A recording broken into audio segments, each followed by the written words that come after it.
She said, "You're not the man I fantasize about." So I left that night and never looked back.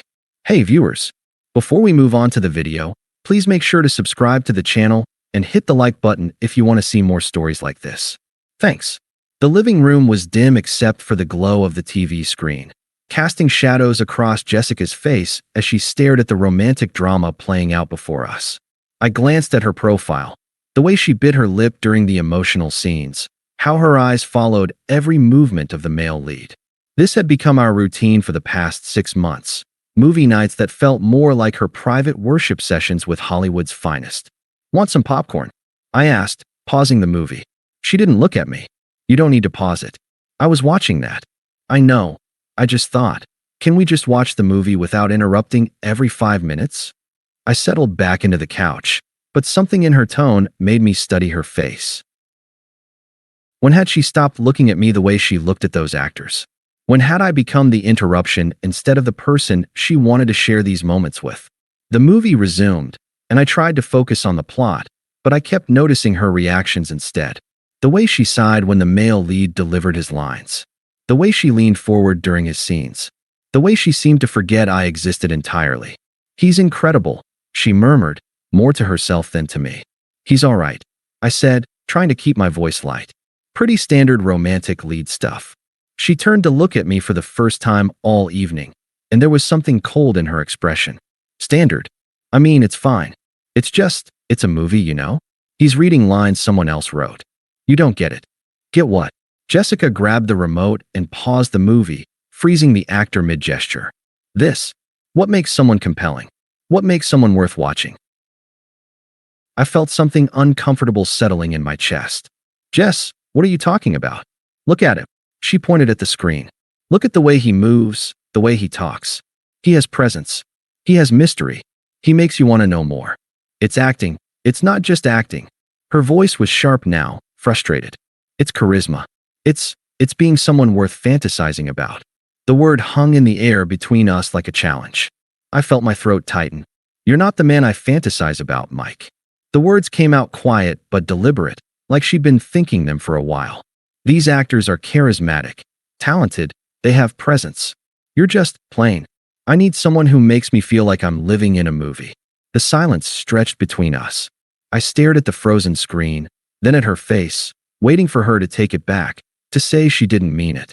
But she just looked at me with something that might have been pity. "I hope you find your leading man," I said finally. I reached for the remote and turned off the TV. The room plunged into darkness except for the soft glow from the kitchen light. "Where are you going?" "To pack." "Mike, don't be dramatic." "I'm not being dramatic. I'm being honest. You just told me I'm not the man you fantasize about. You want someone who makes you feel like you're living in a movie. I can't compete with that."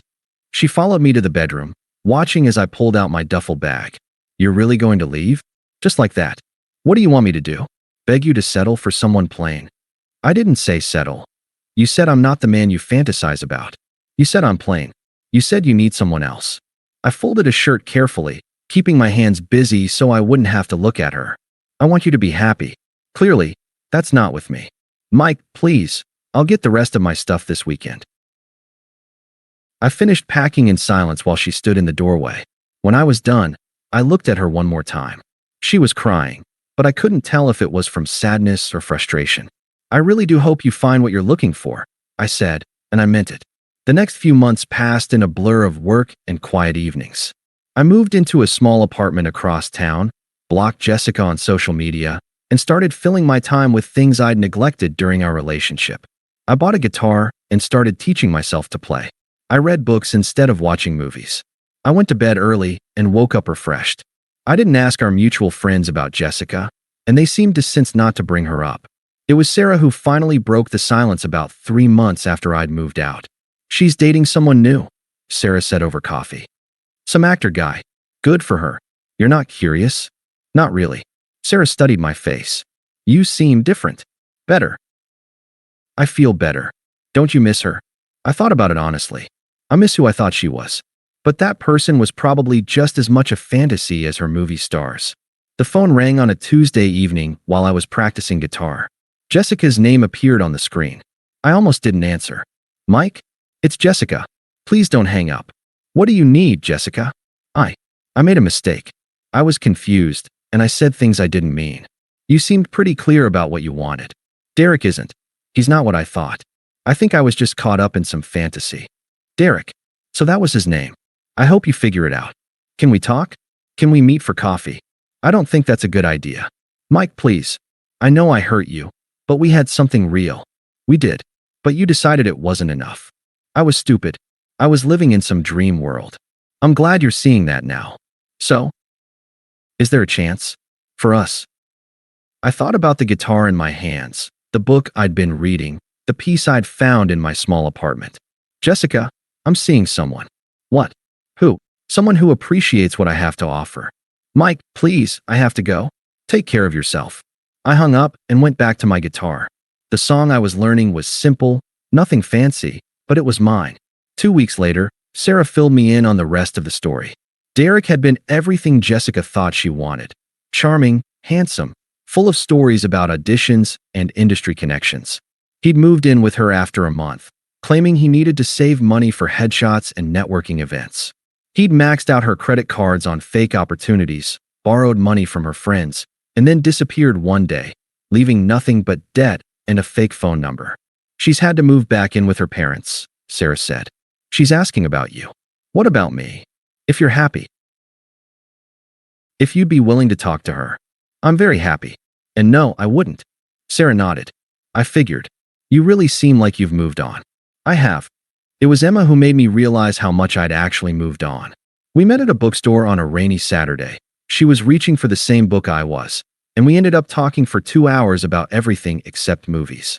She was a librarian with quiet intelligence and a laugh that made me want to hear it again.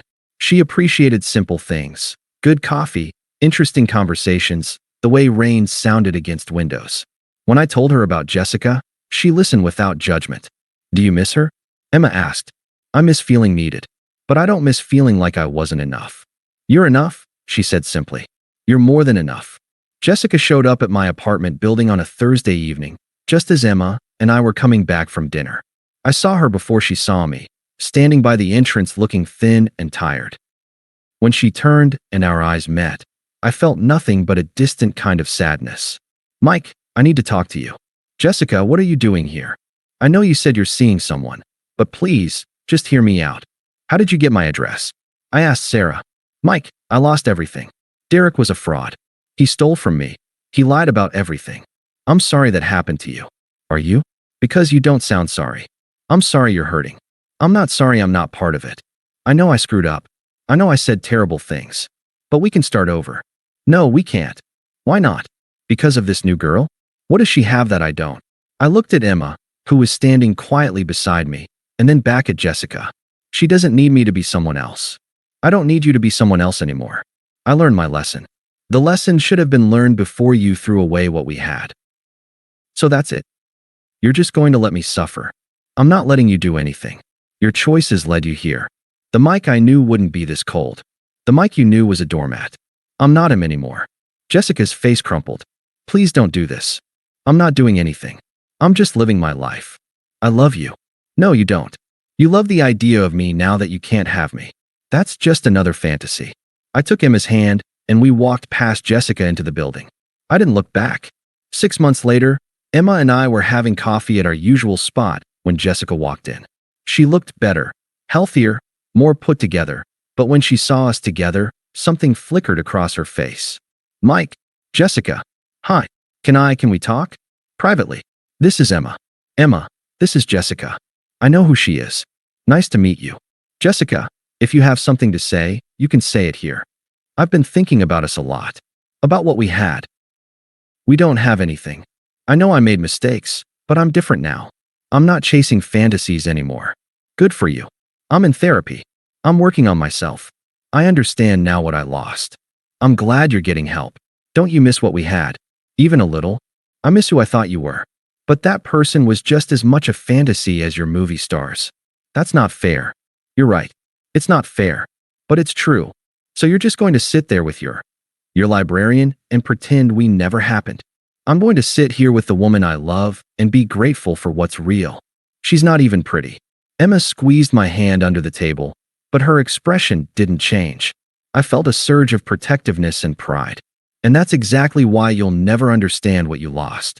Mike, Jessica, I genuinely hope you find happiness. But it's not going to be with me, and it's not going to be in some fantasy. It's going to be in real life, with someone who appreciates real life. Please don't do this. I'm not doing anything. I'm just living my life. I love you. No, you don't. You love the idea of me now that you can't have me. That's just another fantasy. Jessica stood there for a moment longer, then turned and walked out. Emma and I sat in silence for a while, watching the rain start to fall outside. Are you okay? Emma asked. Yeah, I said, and I meant it. I really am. We finished our coffee and talked about our plans for the weekend. Emma wanted to visit a used bookstore she'd heard about. I wanted to finally finish learning that song on guitar. Simple things. Real things. As we left the coffee shop, I realized I hadn't thought about movies in months. I'd found something better than fantasy. I'd found someone who made real life worth living. Jessica was probably still out there somewhere, still searching for her leading man. But that wasn't my story anymore. My story was walking beside me, talking about books and laughing at my jokes, content with the ordinary magic of actually being known and appreciated for who I was. And that was more than enough. Thanks for watching.